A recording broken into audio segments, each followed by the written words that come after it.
Chapter 2 Grandma's Good Idea. When Grandma had finished her tea, Mandy and James took her to see Frisky. As they went into the spare room, they heard a squeaking noise. Frisky was wide awake and was inside his exercise wheel running as fast as he could.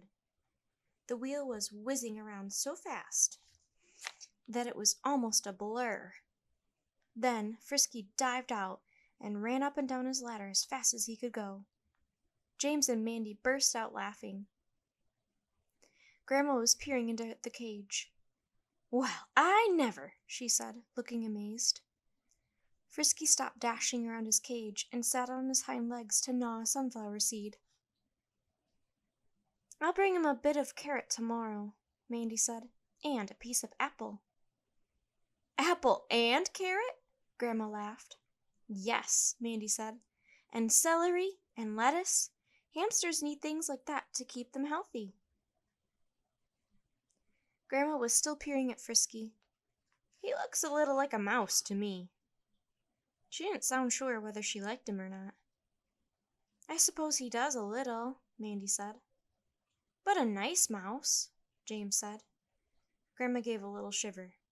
"You might think mice are nice, James," she said, "but I don't think so. I do." Mandy laughed. "Well, Frisky's adorable anyway, don't you think?" Grandma still didn't look very sure. "I'll get used to him, I expect," she said. "We could help you look after him if you like," Mandy said. "Couldn't we, James?" "We certainly could," James said. "That would be wonderful," Grandma said.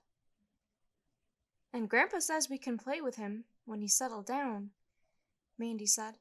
"We'll come tomorrow if that's okay." "Fine with me," Grandma said. "I've got a busy week ahead, so I'd be grateful if you'd keep Frisky busy." "We will," they both said at once. They said goodbye to Grandma and Grandpa and made their way home. It was getting dark by now, and a gray mist was settling over the village green. "Bye, James," Mandy said as they parted at James's gate. "I'll come by for you in the morning." Mandy felt happy as she ran off toward Animal Ark. Helping Grandma and Grandpa look after Frisky would be almost like having a hamster of her own. A white van with Tony Brown, painter and decorator written in big letters on the side stood outside of Animal Ark. The clinic and the house were getting a new coat of paint. Mandy ran down the brick path and burst through the door. "Mom, Mom, where are you?" "Here, Mandy." Dr. Emily Hope called for the examining room. Mandy ran through. "Oh, Mom, you must go and see Frisky," she said excitedly. "He's so clever and cute. He's got an exercise wheel, and he runs around like mad." Dr. Emily was laughing for someone. Dr. Emily was hunting for something in a box on the floor. Dr. Adam Hope was out on a call. "I'll go over as soon as I can," Dr. Emily said. "I'm dying to meet him." She frowned. "Now, where is that box of bandages? I can't find a thing since that decorator arrived." Mandy moved aside another cardboard box and perched herself up on the examining table. She'd have to pack up all her toys and books and take down her animal posters because her bedroom was going to be decorated too. "I wish I could have a hamster of my own," she sighed. "Sorry, Mandy." Dr. Emily was still looking through the box. "You know the rules. We just haven't got time to look after pets." "Yes, I know." Mandy brightened up. "Never mind. Playing with Frisky during my vacation will be almost as good." Dr. Emily suddenly gave a shout. "Here it is! I knew it was here somewhere." She took out a box of bandages and put it on top of the cabinet. Then she gave Mandy a quick hug. "I'm sure Grandma will be grateful for your help. She's really busy this week organizing a rummage sale in the village hall." "Maybe James and I could help her with that too," Mandy said. "I'm sure you could," Dr. Emily said. "It looks as if you're going to have lots to do this vacation." "Yep," said Mandy. "Then there's the fireworks display. James and I promised to help build the bonfire." She frowned. "I hope people remember to keep their pets in. They get really scared of fireworks." There was going to be a huge bonfire and fireworks display in the field below the village green. Everyone in the village would be going. James's dad was on the organizing committee. I'll get Jean to put a reminder on the board in the waiting room, Dr. Emily said. Jean Knox was Animal Ark's receptionist. That's a great idea, Mom, Mandy said. She got down off the examining table and went out to the back room. There were several animals out there. In one wire cage, a large white rabbit with pink eyes was nibbling a carrot. What's this bunny here for, Mom? Mandy called. She opened the cage door and gently stroked the rabbit's fur. Dr. Emily came into the room. He's had an infected foot, she explained. It's much better now, so he's going home tomorrow. A small black cat was asleep in another cage. Mandy went to look. What about him? She asked. He's a she, Dr. Emily said with a smile. She's having an operation tomorrow. Oh, poor thing. Mandy gazed at the sleeping cat. She always felt very sad at the thought of animals being sick. She's not sick, Dr. Emily explained. She's just having an operation to prevent her from having kittens. One of the cages was covered with a dark cloth. Mandy lifted a corner and peeped in.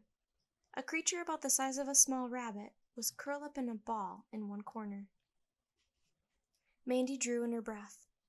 What's that? A chinchilla, Dr. Emily said.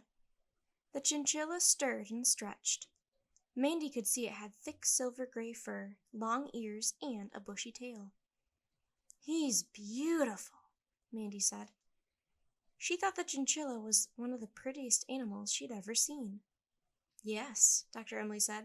They're quite unusual. When did he come in, Mom? Asked Mandy. Yesterday, Dr. Emily said. I'm afraid he's not well. Oh, no, what's wrong with him? Some kind of lung infection, we think. He's had some medicine and seems to be getting a little better. I'd love to cuddle him.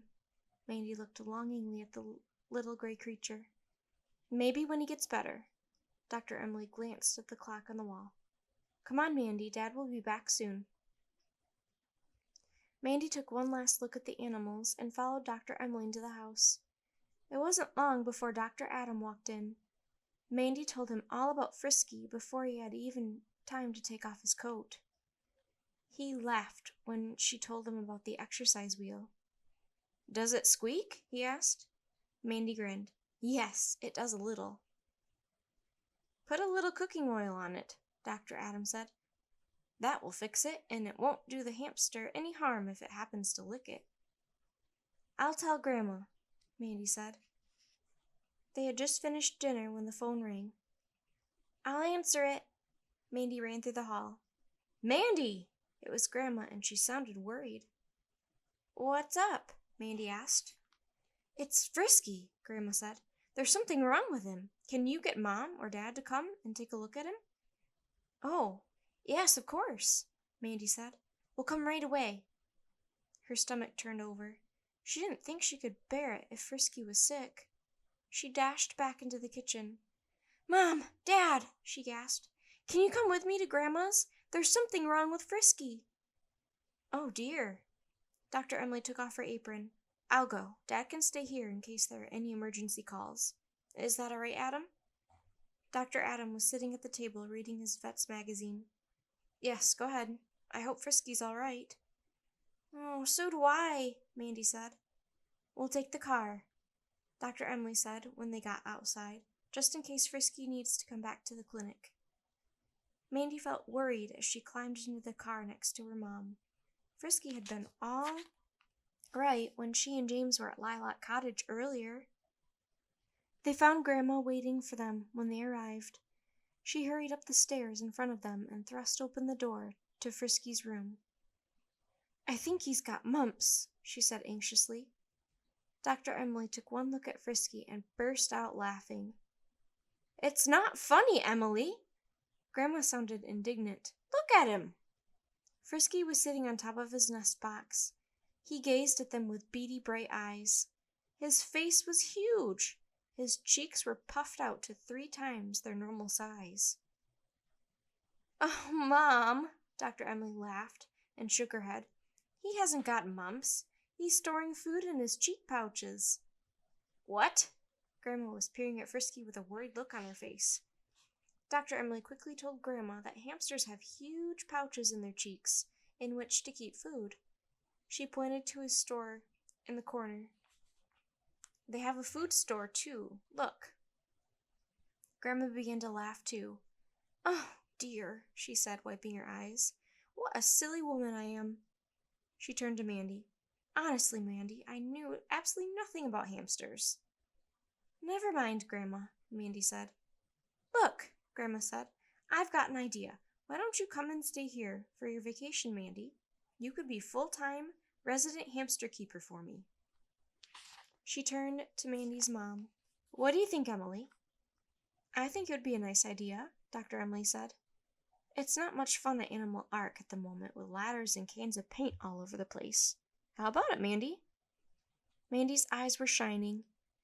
Stay with Grandma and look after Frisky for a whole week? It would be fantastic. Oh, Mom, she said, can I really? Dr. Emily gave her a hug. Really, she said. It will save you from running over here every 5 minutes. Hear that, Frisky? Said Mandy. I'm going to stay here and look after you. Frisky gazed at her and twitched his nose. Mandy looked up at her grandma. He says it's a good idea. Grandma chuckled. I can see he's going to have the vacation of a lifetime. Yes, Mandy said, and so am I.